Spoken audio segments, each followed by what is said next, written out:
few, maybe a little bit more than a few.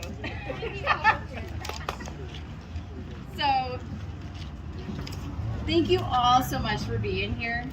For those of you that were not here last year, Henry was diagnosed with a rare form of lymphoma in October of 2021. It was the most devastating news for our family. It was a mere 5 days from a sudden swelling in his cervical lymph nodes to a cancer diagnosis. Henry's diagnosis was traumatic for our whole family. Hearing that your child has cancer takes a toll on the family. Life stopped for Henry after he was diagnosed. We moved to another state. We left our home, our dogs, and anything and everything that was familiar to us. We felt unequipped for this information and how to handle this. But what I want to share with you today is organizations like Make-A-Wish make such a diagnosis a little bit more bearable. Once Henry heard he qualified for a wish, he started brainstorming different travel destinations while spending time in the hospital in Minnesota, undergoing treatment for 4 months.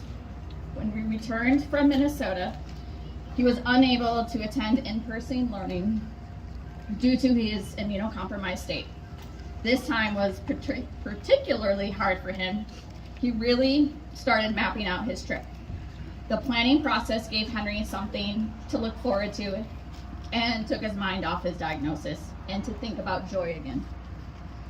His wish was granted last September, which was to go on a train ride through Alaska.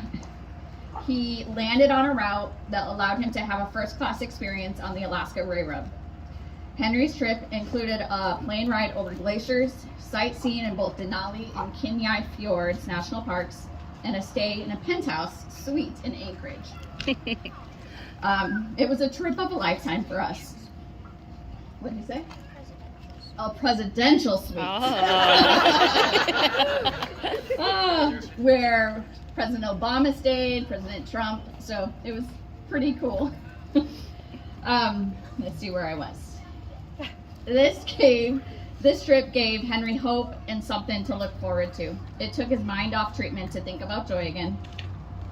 Watching Henry on this trip and the sparkle in his eyes gave Michael and I hope again, too. This trip came at an incredible time for our family when Henry was declared to be in remission, and we had the opportunity to relax and celebrate together that incredible milestone. A wish for a child is an integral part of their treatment plan, so thank you again for all you being here today and supporting Wish Kids. I feel it is part of my purpose in life to help critically ill children, and my family is honored to be here today to support the next Wish Kid.